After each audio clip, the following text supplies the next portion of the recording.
So in today's class we are going to start a new derivation, that is nothing but electric field due to a point charge by using a Gauss law. Electric field find out करना है due two point charge और किसके वजह से, by using a Gauss law. तो हमने सबसे पहले एक पॉइंट चार्ज कंसीडर कर लिया है. ये पॉइंट चार्ज कंसीडर कर लिया है, इसका नेचर हमने मान लिया है क्या है बेटे, प्लस है. इस चार्ज का नेचर पॉजिटिव है और कितना चार्ज है, let us suppose Q charge है. तो क्यू चार्ज जो कि पॉजिटिव है नेचर में, ये इलेक्ट्रिक फील्ड कैसे बनाएगा बेटे, ये इलेक्ट्रिक फील्ड आउटवर्ड डायरेक्शन में बनाएगा. ये इलेक्ट्रिक फील्ड ऊपर भी बना सकता है, इस तरफ बना सकता है, इस तरफ बना सकता है, नीचे की तरफ बना सकता है, यहाँ पे बना सकता है, यहाँ ऊपर इस तरह से अंदर के तरफ.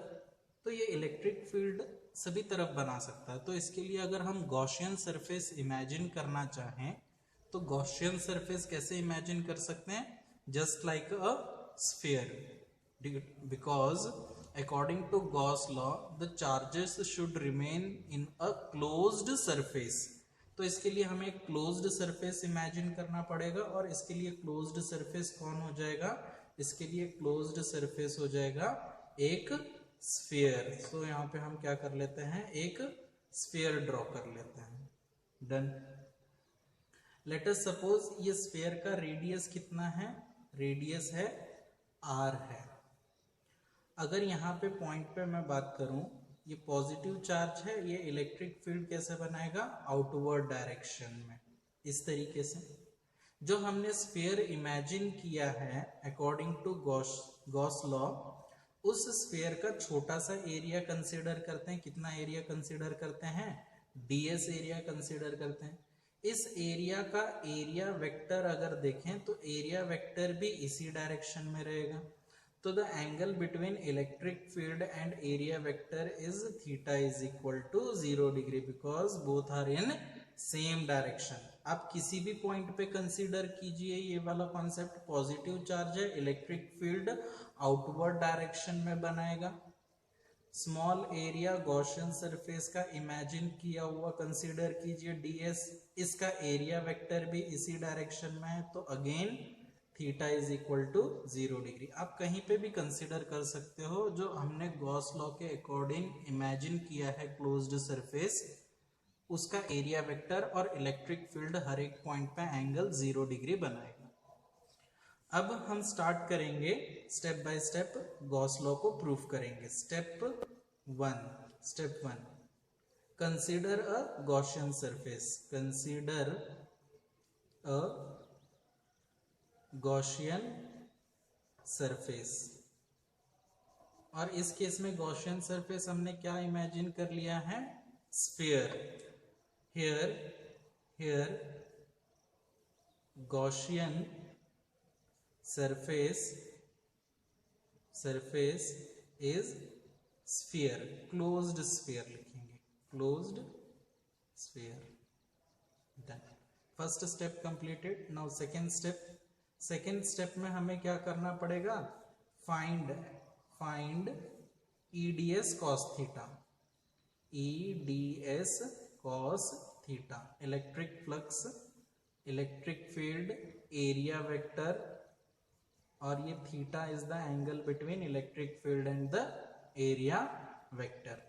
तो यहाँ पे देखिए थीटा हर जगह पे, हर एक पॉइंट पे कैसा है बेटे, 0 डिग्री है. किसी भी पॉइंट पे इमेजिन कर लीजिए आप, एंगल कितना निकल के आएगा इलेक्ट्रिक फील्ड और एरिया वेक्टर में, 0 डिग्री.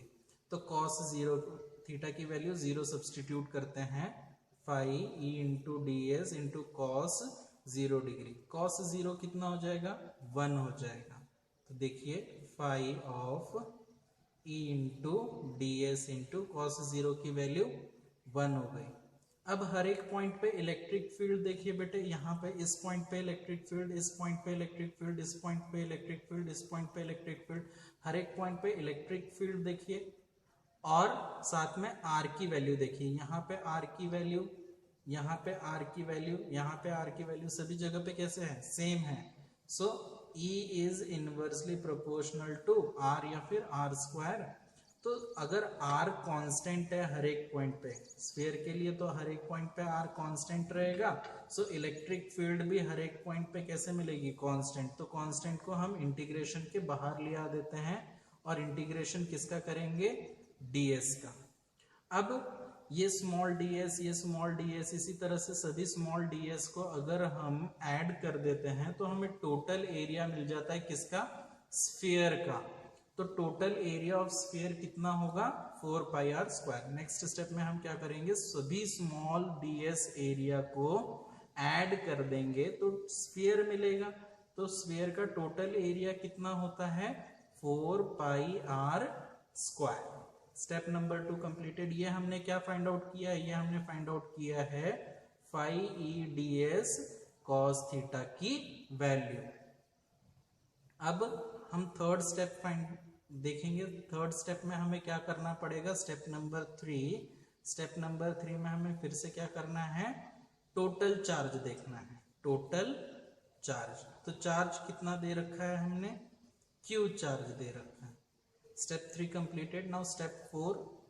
स्टेप 4 में क्या करना है, अप्लाई गॉस थ्योरम। तो गॉस थ्योरम में हमें पता है फॉर्मूला क्या है, phi of E D S cos theta is equal to charge divided by epsilon naught, that is nothing but permittivity of free space.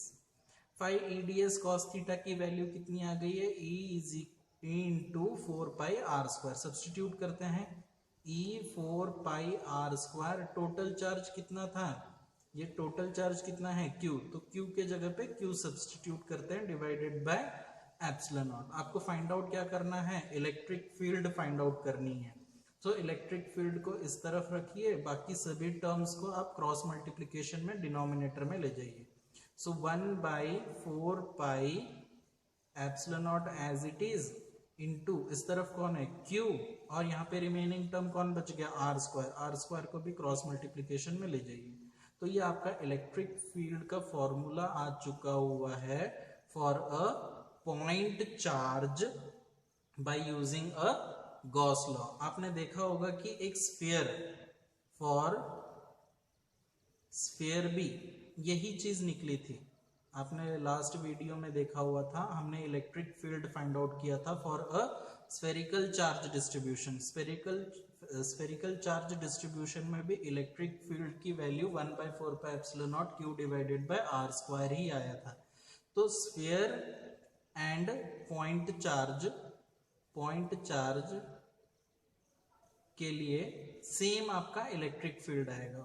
For sphere and point charge the value of electric field is same. The value of electric field is same. This is the derivation for electric field due to a point charge by using a Gauss law.